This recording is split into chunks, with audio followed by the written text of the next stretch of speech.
Salah satu yang menghilangkan rahmat Allah dalam majelis, ada yang tidur, ada yang berbicara di lain majelis. Semua lihat insyaallah. Bismillahirrahmanirrahim. Nahmaduhu wa nasta'inuhu wa nastaghfiruh wa na'udzu billahi min syururi anfusina wa min sayyiati a'malina. May yahdihillahu fala mudilla lahu wa may yudlil fala tajida lahu waliyyan mursyida. Asyhadu an la ilaha illallah wa asyhadu anna Muhammadan 'abduhu wa rasuluhu la nabiyya ba'dahu. Allahumma shalli 'ala sayyidina Muhammad wa 'ala ali sayyidina Muhammad. Allahumma aslih ummata Muhammadin sallallahu alaihi wasallam wa farij 'an ummati Muhammadin sallallahu alaihi wasallam warham ummata Muhammadin sallallahu alaihi wasallam. Amma ba'd. Hadirin jemaah rahmatul Allah subhanahu wa ta'ala, sama-sama kita bersyukur kepada Allah bahwa di pagi yang berkah Allah tampilkan kita semua. Allah beri kita rezeki berada dalam suasana masjid, karena ada orang yang berada di masjid tapi tidak dalam suasana masjid. Ini beda, beda tempat sama beda hal. Yang dijamin Allah subhanahu wa ta'ala imannya mampu bertahan itu bukan di masjid. Dalam firman Allah yang menjelaskan, innama ya'muru masajid Allah man amana billahi wal yawmil akhir iqama as-salati wa ita'iz zakati wa lam yakhsha illa Allah. Sesungguhnya yang mampu memakmurkan masjid, tapi di sini bukan masjidnya, tapi yang mampu memakmurkan suasana masjid. Karena semua orang mampu di masjid, tapi belum tentu mampu di suasana masjid. Maka sekarang kita ini ada dalam suasana masjid. Alhamdulillah. Jadi suasana masjid ini jemaah yang dirahmati Allah sebagai indikator batin kita ada iman atau tidak. Kalau di masjid semua orang bisa kerja di masjid sampai bertahun-tahun bisa, tapi ketika sholat datang begini, karena itu di masjid bukan suasana. Tapi kalau di suasana masjid tidak akan ada yang mampu bertahan kecuali orang beriman saja. Apa itu suasana masjid? Pertama, suasana dakwah, suasana ta'lim, suasana zikir ibadah, suasana khidmat. Ini suasana masjid Nabawi. Maka untuk mengetes diri kita ini bukan dites dari bacaannya, berapa jumlah hafalannya, berapa besar imamahnya, berapa banyak gelarnya. Bukan itu tolak ukur iman. Tapi tolak ukur iman adalah mampu tak kita bertahan dalam suasana masjid. Kalau bapak-bapak dan saudara semua mampu bertahan dalam suasana masjid, berarti dalam batin kita ada indikator iman itu ada. Karena sesungguhnya Allah subhanahu wa ta'ala beri rezeki hidayah kepada semua. Rezeki, tapi bukan nikmat. Kayak kita ini, direktur dikasih rezeki, dikasih rezeki duduk, muzakir, rezeki dari Allah semua. Tapi tidak semua rezeki itu nikmat. Siapa yang bisa menikmati rezeki itu? Orang yang sehat. Kalau orang sakit, nikmat itu berubah dari nikmat. Jadi walaupun duduk muzakarah, baca firman Allah, baca sabda Nabi, sholat, zikir ini merupakan rezeki, tapi tidak semuanya jadi nikmat. Itu tolak ukur batin kita. Kayak ibaratnya daging kambing, ayam panggang, sate, ini rezeki, tapi tidak semua jadi rezeki. Kalau orang kena diabetes, kena stroke, asam urat tinggi, kolesterol, tak berani. Apakah dagingnya enak? Dagingnya yang salah untuk diri kita yang salah. Tentu diri kita yang salah. Begitu juga kita duduk dalam muzakarah, nanti sampai akhir kita ikuti program-programnya rezeki dari Allah. Tapi kalau kita tidak kuat, berarti dalam indikasi diri kita ini sakit, Pak. Batin kita sakit, iman kita sakit. Karena yang namanya orang sakit, semua yang enak-enak kita enak. Nah ini tentang tolak ukur. Maka yang namanya orang sakit itu semua tak nikmat. Walaupun istri bapak cantik luar biasa, perjalanan bagus, muda lagi. Tapi kalau bapak sakit, lemah syahwat. Jadi nikmatkan rezeki istri itu. Sakit hati malah kita. Bisa dilihat saja. Nah begitu pun kita sekarang sampai 2 hari selanjutnya, bahwa Allah kasih kita rezeki, muzakarah, kasih rezeki, iktikaf, kasih rezeki, baca Quran, kasih rezeki, sholat, tahajud. Ini semua rezeki dari Allah. Allah fasilitasi melewat program-program dari perusahaan kantor bapak semua. Tapi bagi yang sakit, saya yakin tidak keberkah nanti. Pasti keluar. Berarti itu tandanya hati sakit. Ingat-ingat, kalau orang sakit itu tidak pernah nyaman. Begitu juga kalau bapak mati dan hati sakit, tidak akan nyaman di kubur nanti. Nah, berarti ya. Maka kita program-program seperti jamaah yang dirahmati oleh Allah Subhanahu wa taala sebagai penentu kita selamat dunia akhirat. Karena harus seimbang. Nah, bapak ini kan ahli di bagian keuangan. Bapak ini mau saldo debitnya lebih besar atau kreditnya lebih besar? Nah, jawab. Saldo debitnya lebih besar atau kreditnya lebih besar? Nah begitu, saldo debit kita ini pahalanya lebih besar. Kalau kreditnya lebih besar, ini bahaya kita penyutang. Karena seluruh amal taat ini adalah debit kita nanti di akhirat. Debit kita yang tabung.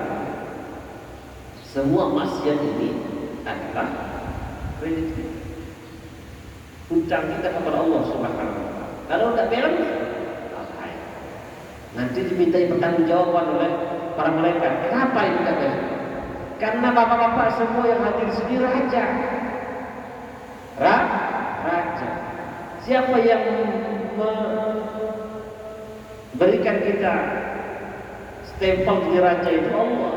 Inni ja'ilun fil ardi khalifah. Saya janjikan manusia ini raja ini. Jadi bapak-bapak ini raja semua. Maka nanti status kita inilah yang kita akan bertanggungjawabkan di hadapan Allah Subhanahu wa taala.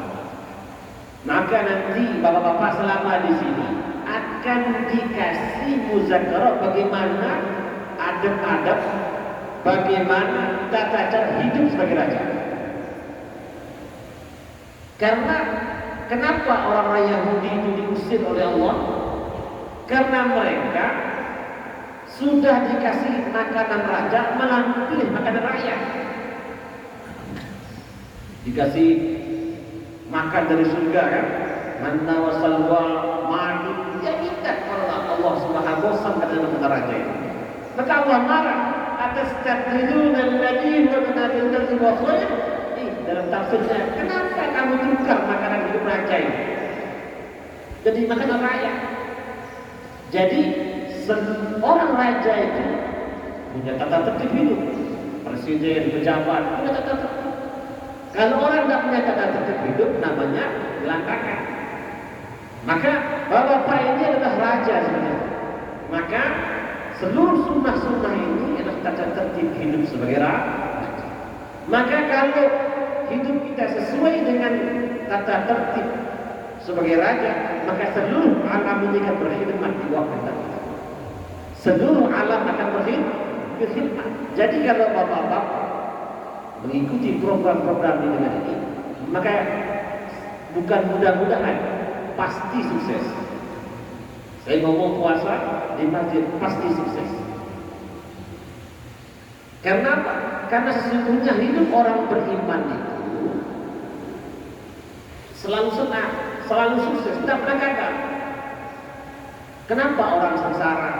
Kenapa orang menderita? Karena mereka tidak mau hidup sebagai raja, tidak menjalani kehidupan sebagai raja.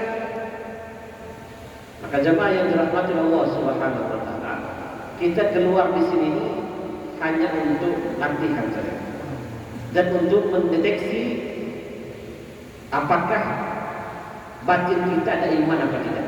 Ini saja. Mendeteksi batin kita ada iman. Karena yang tahu diri kita sendiri.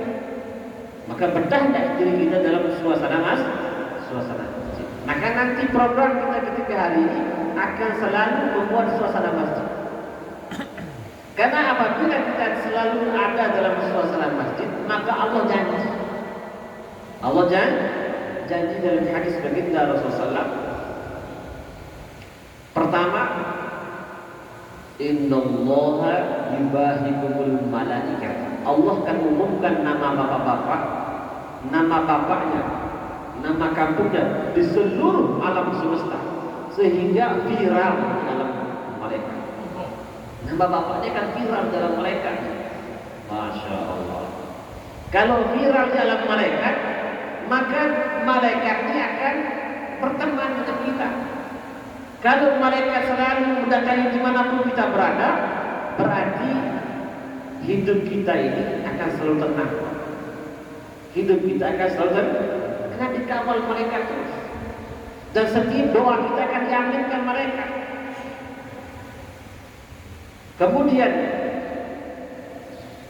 seluruh ahli keluarga kita, anak kita, istri kita, teman kita akan sifat-sifat malaikat.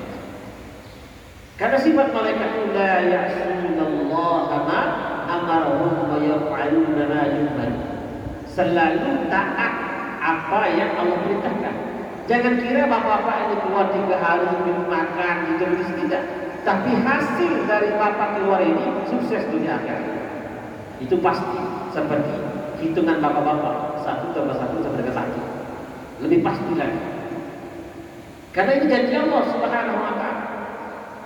Karena orang-orang yang bertahan dalam suasana masjid itu, bagaimana sabda tadi menjelaskan al-masjidul baitul litaqiyyin. Suasana masjid itu tempat-tempat orang bertakwa. Berarti orang-orang bertakwa itu Allah jamin, Pak. Wa may yattaqillaha yaj'al lahu makhraja. Barang siapa yang ada takwa di batinnya, seluruh hidupnya pasti ada solusinya. Seluruh hidupnya ada jalan keluarnya, sehingga tidak pernah buntu. Maka oleh sebab itu jamaah yang dirahmati Allah, nanti dalam program tolong ikuti programnya dengan hikmah. Walaupun tidak enak rasanya, tapi dipaksa. Namanya orang sakit itu tidak enak makan. Namanya orang sakit tidak enak makan, tapi dipaksa. Karena nanti kalau tidak dipaksa, dia bisa mati. Walaupun muzakarahnya belum enak, karena badan kita masih sakit. Walaupun baca Qurannya belum enak, dipaksa. Kayak orang sakit tuh, kalau tidak bisa makan, diimpus, dipaksa suntik. Karena dia tidak bisa makan. Kalau makan normal tak perlu diimpus. Berarti bapaknya sedang diimpus sama Pak Direktur ini, dipaksa sprint keluar. Kasih impus. Nanti kalau sudah sehat badannya, tidak perlu perintah lagi, datang sendiri. Karena orang yang sehat itu, orang yang sehat akalnya, tahu dirinya sakit, pasti mau berobat. Datang ke rumah sakit, Pak Dokter, saya sakit. Tapi kalau orang gila, ketika mau diobat, mau gak? Lari dia. Begitupun nanti ini, kalau bapak-bapak ini akalnya sehat, tahu batinnya sakit, maka nanti kita betah di mana tahu sakit. Tapi kalau kabur, begitu gila ya. Ya ini batin ukurannya. Walaupun bapak tidak terima, kenyataan seperti itu. Karena orang gila itu kalau dia sakit, lari dia. Saya nggak sakit, saya nggak sakit. Padahal batin nggak sakit. Allah. Nah, nanti kita tes nih. Siapa yang normal di antara jamaah, siapa yang gila? Unlock itu seperti itu. Pernah tidak orang gila datang ke rumah sakit jiwa? Pak Dokter, saya mau berobat, saya gila. Ada. Saya sakit, tak ada. Begitupun umat kita sekarang ini banyak gila dunia ya. Sehingga tidak tahu batuknya sakit. Ketika ada yang datang mengobati, marah. Saya tidak sakit, kenapa mengobati saya?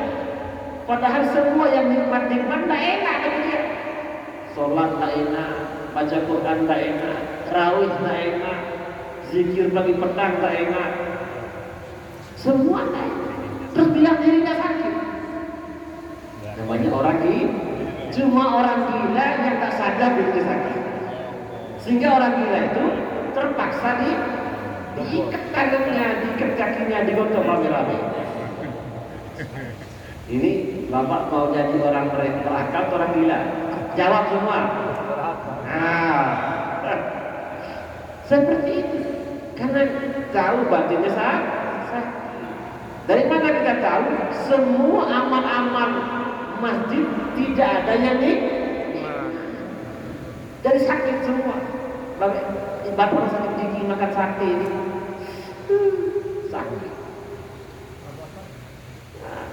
Terus seperti orang diabetes lihat sakit bukannya berserut, Solomon berserut enak, takut dia. Kenapa? Serem. Begitu juga orang yang makin sakit, lihat orang terawih satu juz serem. Serem. Pergi dia keluar. Allah. Itu tandanya secara tidak langsung mendeteksi hati kita sekarang nanti bisa deteksi hati sendiri-sendiri, bisa deteksi. Ya karena hanya diri kita yang tahu. Tidak mungkin kita kalian menimba kalau sakit nanti cek dirinya. Karena sesungguhnya yang selamat nanti di kubur itu orang yang hidupnya nikmat di dunia ini. Ibarat orang yang nyenyak tidurnya kan orang kenyang, betul apa enggak? Bisa nyenyak tidurnya orang lapar. Kalau bisa nyenyak tidur ketika kita nanti kita makan 3 malam, nyenyak kan tidurnya? Enggak nyenyak. Begitu juga kenapa orang itu susah, batinnya gelisah, banyak masalah karena batinnya itu lapar. Karena batinnya lapar, tidak pernah dikasih makan. Akhirnya masalah ini. Istri masalah, anak masalah, keluarga masalah. Karena Allah sendiri yang jamin. La tajiduna qauman yu'minuna billahi wal yawmil akhir wa yu'minuna man harrama Allah. Kalau orang itu tidak akur sama anak, tidak akur sama istri, jangan salahkan anak, salahkan istri. Salah kita yang salah hubungannya dengan Allah. Allah sedang berbicara lewat anak kita, lewat istri kita. Begitulah karakter kita di hadapan Allah. Sehingga untuk memperbaiki anak istri, jangan kasih nasihat banyak-banyak. Percuma, tes saja kalau dia percaya. Saking kasih nasihat, saking merontak. Bapaknya kayak gitu, pasti merontak.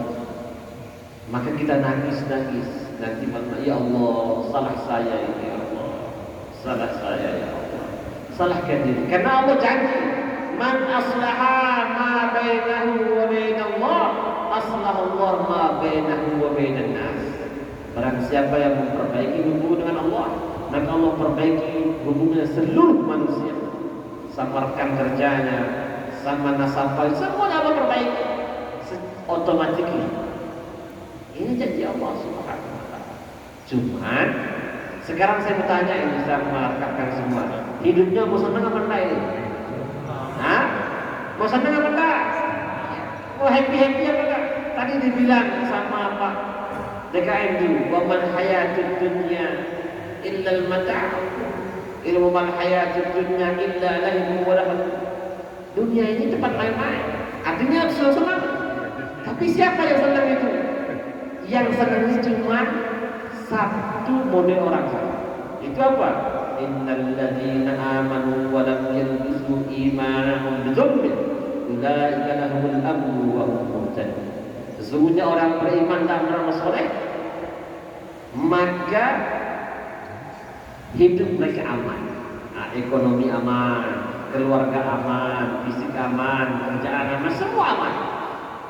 Semua aman. Berarti yang punya banyak masalah itu berarti imannya masalah. Imannya masalah. Sehingga nanti ketika Bapak paham udah sehat akalnya, nggak perlu lagi sprint di modern. Karena batin udah butuh, ya butuh batin kita ini sakit rumah, pergi di kampung masjid. Tahu, jangan udah sehat nih, kayak orang sehat nih, batuk sedikit, nggak perlu dipaksa-paksa dia. Cari apotek beli obat, ternyata di apotek tidak sembuh, pergi rawat inap. Begitu juga, mungkin sewaktu siraman rohani di masjid-masjid masing-masing belum sembuh juga batin, maka pergi rendaman rohani. Pergi rendaman rohani. Ini direndam rohaninya 3 hari 3 malam nih. Kalau udah direndam, bahasanya lama. Siap insyaallah.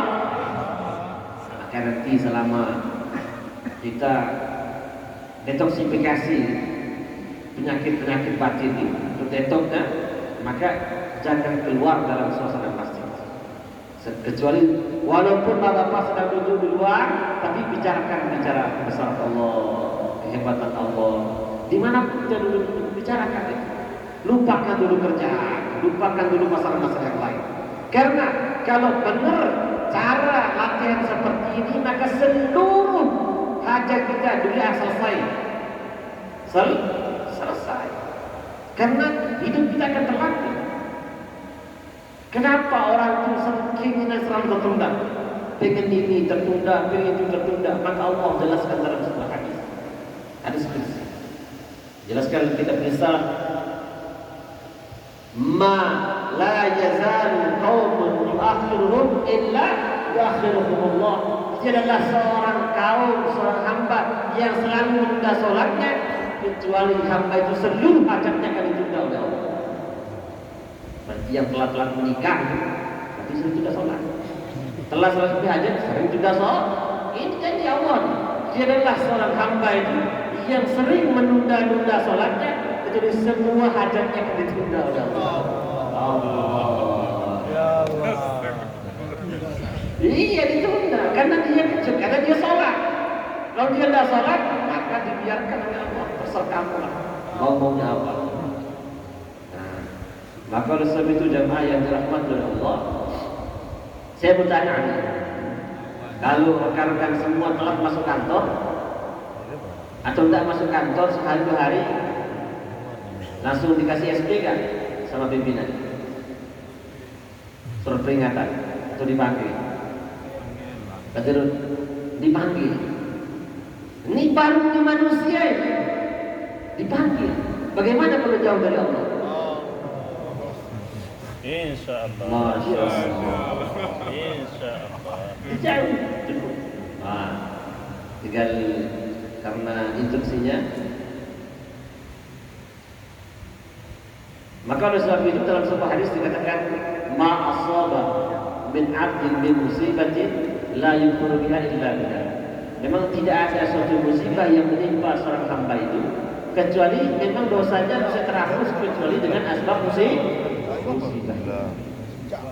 Maka oleh sebab itu jemaah yang dirahmati Allah Subhanahu wa taala, selama kita keluar nanti silahkan ada permasalahan ditanya sama teman-teman pemimpinnya. Boleh curhat, boleh cerita masalah hukum kah, masalah sosial kah, semuanya cerita. Karena bertanya sama ulama itu hak. Bagaimana kata dari Syekh Abdul Jalali, wahai para saudaraku, kalau kalian memang sakit, tanyalah kepada orang-orang yang paham Allah, karena mereka tahu semua penyakit, baik penyakit dunia dan akhir. Maka oleh sebab itu jamaah yang dirahmati Allah Subhanahu wa taala, mudah-mudahan dalam latihan kita, dalam itikat kita selama 2 hari 3 hari 2 malam ini, mudah-mudahan Allah Subhanahu wa taala ridho dalam diri kita. Mudah-mudahan Allah Subhanahu wa taala jadikan kita ini ahli-ahli iman, ahli Allah, dan dijadikan orang-orang bahagia di dunia dan akhirat. Dijadikan orang-orang selalu tersenyum. Karena orang tersenyum itu artinya sehat. Semua dia insyaallah. Ini sebentar ini gimana cukup? Tambah? Karena disuruh tambah, Masya Allah. Jadi jemaah yang dirahmati Allah Subhanahu wa taala, selama kita keluar nanti gunakan kesempatan ini. Karena kesempatan ini lebih berharga dari apapun. Dalam sebuah riwayat dalam kitab Haidul Sama menjelaskan bahwa al-yawmu fi sabilillah khairun min umrika fi satu hari bapak-bapak di sini lebih afdal daripada ibadahnya bapak-bapak seumur hidup di rumah sendiri. Seumur hidup ini ibadah di rumah sendiri lebih afdal daripada sehari di sini. Satu hari di sini. Ya, karena di sini ini kita sedang di jalan Allah. Lebih afdal daripada ibadahnya bapak seumur hidup. Berapapun umurnya, walaupun umurnya 1000 tahun. Kalau umurnya seumur dunia, berapa umur dunia? Umur dunia sittatu alam. Umur dunia 6000 tahun saja. Berarti satu hari bapak keluar di sini lebih afdal daripada ibadah 6000 tahun. 6000 tahun. Kenapa? Maka dalam kaidah fikih mengatakan al-muta'addi afdalu minal qasid. Segala amal untuk kepentingan orang itu jauh lebih afdal daripada hanya untuk kepentingan sendiri. Sekarang di sini kita sedang sebagaimana Nabi Musa alaihissalam. Bagaimana Nabi Musa? Ketika Nabi Musa ini berjalan dari Madian menuju Mesir, di tengah gelap. Maka Nabi Musa bilang sama istrinya, Sudi, ya kamu di sini ya. Saya mau ke gunung sebentar mencari api. Mudah-mudahan ada api di sana. Saya balik ada penerang kita sampai kepada Mesir. Begitupun bapak-bapak di sini, bapak-bapak lagi sedang ada di sini untuk mencarikan nur iman. Ketika dapat nur iman, balik ke kantor, balik ke rumah, bawakan nur iman kepada rekan-rekannya, pada ahli keluarganya, pada masyarakatnya, sehingga ada petunjuk menuju Allah Subhanahu wa Ta'ala. Sehingga kita ini sedang jihad memperbaiki iman. Maka kalau kita buat sungguh-sungguh ini, seluruh urusan dunia akhirat selesai.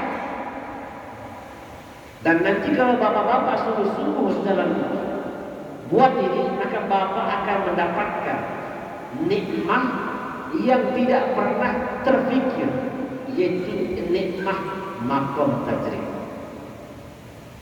Nikmat maqam tajrid. Apa itu nikmat maqam tajrid?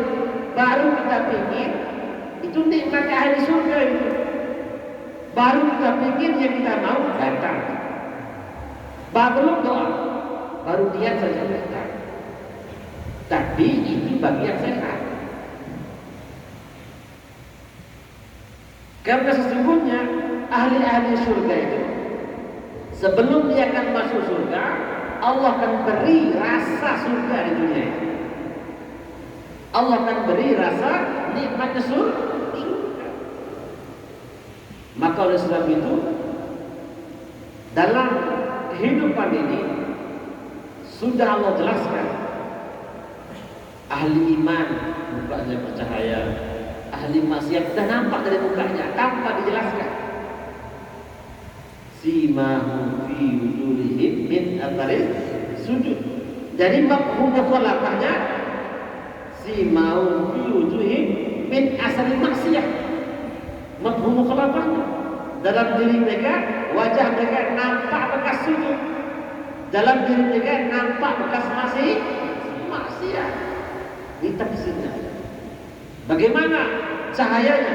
Maka ketika sujudnya sampai kepada Allah Subhanahu wa Ta'ala, seluruh hidupnya berubah. Jadi contohlah, seandainya nanti sholat kita, janganlah terlalu banyak 4 rakaat makbul. 1 rakaat saja yang makbul nanti. 1 rakaat yang makbul dalam sholat kita yang selama di sini, maka dunia akan selesai. 1 rakaat saja. Karena dalam hadis sudah dikatakan as-sajdah khairun minad dunya wa fiha. 1 kali sujud itu lebih berharga daripada dunia dan isinya. Dan urusan dunia kita akan selesai karena janji Allah Subhanahu wa Ta'ala. Contohlah, saya contohkan satu. duduk di antara dua sujud kan kita yang makmum. Walaupun yang lain-lain belum pas, tapi duduk di antara dua sujud yang makmum. Rabbighfir, ya Allah ampunkanlah dosa. Ini makmum Pak. Kalau makmum doa kita ini, maka janji Allah, fastaghfiru rabbakum innahu kana ghaffara yursilis samaa'a 'alaikum midrara wa yumdidkum bi amwalin wa banin wa yaj'al lakum jannatin wa anhar. Fastaghfiru rabbakum, mintalah ampun kepada Rabb kalian. Maka barang siapa yang minta ampun kepada Rabb Allah makbul, maka Allah beri dia hadiah, yursilis samaa'a 'alaikum midrara. Allah berikan hujan dari langit terus menerus. Hujannya ada dua, ada hujan hissi, ada hujan maknawi. Hujan hissi ini artinya hujan beneran. Hujan maknawi ini ilmu-ilmu hikmah-hikmah datang dari langit maknawi menuju batinnya. Terus menerus. Sehingga batinnya hidup terus. Jasadnya hidup terus dengan amal-amal. Karena Allah itu. Kemudian wa yumdidkum bi amwal, Allah tambah harta bendanya, bukan rezekinya. Kalau rezeki tidak bisa bertambah, tapi amwal yang bertambah. Rezeki itu yang masuk dalam diri kita, sedangkan amwal yang kita pegang. Maka ini Allah tersebut wa yumdidkum bi amwal, Allah kasih tambah harta bendanya. Kaya dia. Berarti kaya. Ini janji Allah Pak. Berarti yang dompetnya kering-kering, susah-susah, berarti istighfarnya belum sampai langit. Ini firman Allah yang sebut istighfarnya belum sampai langit. Terus lagi. Karena dulu pernah datang kepada Imam Hasan Al-Basri ada 3 orang. Yang satu para petani bertanya, Tuan Syekh, saya mau tanya ya, kami akhirnya kasih kami apa yang harus saya buat, maka istighfar. Yang kedua seorang pemudi, seseorang yang sudah menikah berlama tidak punya anak, menikah lama tidak punya anak, suruh dia istighfar. Yang ketiga tidak miskin, tidak punya apa-apa, maka Imam Basri suruh istighfar. Maka muridnya bertanya, ya Syekh, 3-tiganya yang bertanya kenapa? Jawabannya sama. Oh, bukan saya yang jawab, tapi Allah dan ayatnya. Dia kering, Allah sebut yursilis samaa'a. Ketika dia tidak punya harta benda, Allah jawab wa yumdidkum bi amwal.